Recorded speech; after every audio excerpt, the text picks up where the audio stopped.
Shalom Israel. I want to give all praise, honor, and glory to Yahweh, Bahashem, Yahushai, Bahashem Rakak Wadash. Double honors to the apostles and elders of Great Millstone, and Shalom to the elect. If the Lord fucked us up, what the hell makes you think that you're not gonna get double? Alright? And before the Lord always brings things to pass, He gives you signs. Alright? That's how the Lord works, man. That's why a lot of times when the apostles, when they want to know the times of the end, they said, what shall be the signs that of the end? Because the Lord always works through signs. Alright? To where people are having dreams at this point in time. Alright? To where wars are ramping up. Alright? To where there's pestilences at an all-time high. Alright? Heat waves at an all-time high. Alright? So there's always signs, man. And the nation of Israel is a sign of things to come for Esau. Basically meaning that our captivity is going to be pulled off of us and it's going to be put on the enemy, Esau, Edom, and the rest of the nations, man. Alright, the scriptures say, I was trying to look for it. It says, they whose judgment was not to drink of the cup have drunken it, and shall thou altogether go unpunished. Alright, well, I think it might be Lamentations 4, actually. Let me see.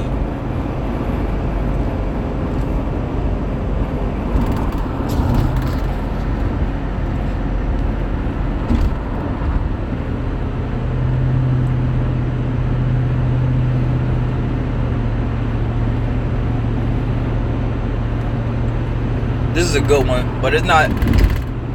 It's I believe it might be in Jeremiah, but I'm driving right now, so I don't want to really do too much messing around on the phone. So this is Lamentations 4:21. It says, rejoice and be glad, O daughter of Edom, that dwelleth in the land of Uz. The cup also shall pass through unto thee. Thou shalt be drunken, and shalt make thyself naked. And this is the book of Lamentations, which Lamentations mean mourning and woes. Alright? And this book, this is what Jeremiah was speaking of when he saw the desolation of our people in the time of the Babylonian captivity. Alright? And this being the daughter of Babylon, it's the same thing. Alright? So when you look at all the stuff that Israel has been through, like the scriptures say, basically there was no other nations that received the plagues that we received. Roughly paraphrasing, we had brought out in the camp yesterday. It might have been a live stream. The live stream after camp. Alright? But because the Lord had brought this upon us, the apple of his eye, shalt thou go altogether unpunished? Now it says, rejoice and be glad, O daughter of Edom, that dwelleth in the land of Uz. The cup also shall pass through unto thee. Thou shalt be drunken, and shalt make thyself naked. And we see that coming to pass now. Esau Edom is making himself naked. Alright, through his media. Alright, through YouTube, which you have a lot of the so-called truthers. Alright, aside from, Israel, that's exposing Esau Edom, making him naked. Alright, the punishment of thine iniquity is accomplished, O daughter of Zion. He will no more carry thee away into captivity. Because for the bulk of our existence, we have been in captivity. Alright, because of our iniquities. But the Lord said that he's going to put his laws in our inward parts. And we're not going to go off anymore, man. So there's no need for us to be in captivity. There's no need for us to be chastised under these other nations. He will no more carry thee away into captivity. He will visit thine iniquity, O daughter of Edom. So now it's like, the Lord is taking his eye off of us, as in a way being our enemy, and being an enemy to the so-called white man. Alright, in a way, casting us down, casting Esau Edom down. All right, it says he will discover thy sins. And Esau's sins have reached up into the heavens, man. They're reaching up into the heavens, you know. So when you uncover somebody's skirt, all right, you see all their flaws, man. They might have stretch marks, you know what I'm saying. They might have you know, they might be a pudgy, you know what I'm saying, have a little stomach on them, you know.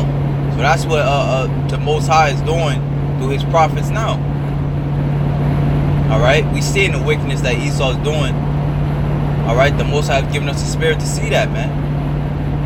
You know how Esau sets up legislation specifically to target you, so-called blacks, Hispanics, and Native American Indians. You know how he pushes you know, LGBTQ community, you know, as if that's cool, but then he'll you know, scold the man for having more than one wife.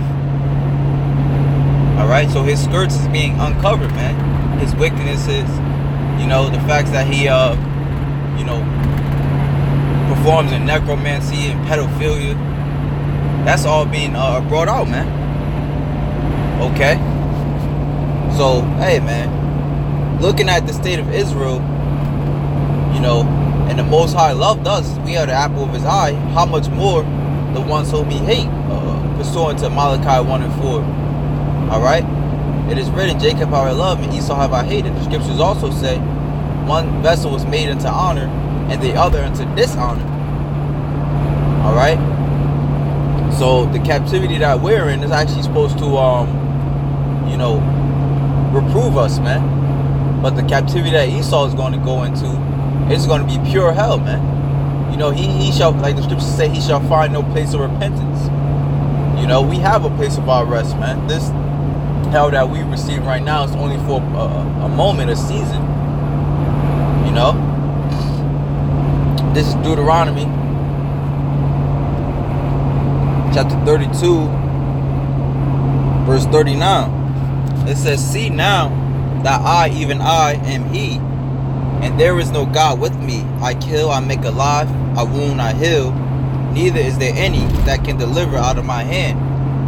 For I lift up my hand to heaven and say I live forever. If I wet my glittering sword and my hand take hold on judgment, I will render vengeance to my enemies. All right, now this is the Lord speaking through Moses to the people of Israel. All right, in Deuteronomy 32nd chapter, it speaks of basically the same thing of how we went off. You know what I'm saying? So the Lord put these other nations over us. All right, he will put these other nations over us. But now the Lord is basically saying, you know, now I'm going to judge those who did us dirty, man. You know. So it says, verse 42, I will make my arrows drunk with blood, and my sword shall devour flesh, and that with the blood of the slain and of the captives from the beginning of revenges upon the enemy. Because the Lord has enemies, man. You know, our enemy is the Lord's enemy, man. And that's how the Lord rules, man. You know, you might think, well, the Lord, you know, he set them up over you, so why would they be his enemy, man? Because that's how they do. You just read it in Romans the 9th chapter. One vessel was made into honor and one vessel was made unto dishonor, man. Made to be destroyed. Alright, so it says, rejoice ye nations with his people, for he will avenge the blood of his servants, and will render vengeance to his adversaries, and will be merciful unto his land and to his people. So the Lord has a particular people who he loves and a particular people who he hates. The Lord doesn't love everybody. Those who say that, you can't trust them. They don't read the Bible. Okay? And Moses came and spake all the words of this song in the ears of the people, and Hoshea, the son of Nun. You know? And it's rightly so, man, that Esau, Edom, the so-called white man, is our enemy, man. Alright? He's clean contrary to us. Like I say, he constantly makes legislations against us. Okay? When you look at you know, just on a lower level, as far as a political standpoint, you know, these other nations, like it was a Jake I was working with, he was telling me how Edom, they could come over here and get business loans, they won't have to pay taxes for 5 years. You know, but here it is. Whenever Jake tries to get a business, you know, Esau, Edom is constantly pushing fines upon him. You know, pushing him into a worse, you know, or he might even try to buy a house. You know, he's pushed into a shitty neighborhood. All right, he's encouraged to buy a house in the back, a shitty neighborhood. All right, that's not a coincidence, man. All right, so we are an example to what Esau, Edom is going to have to face, and the scriptures say, "Do double unto him," man. You know, the scriptures say, basically, he that have shown no mercy shall have no mercy shown to him. In James, the 2nd chapter. So Esau got a lot of hell to look forward to, man, just as we do, man. As we did. You know, hey, so with that, Lord willing, you Akim will edify. Shalom to the elect.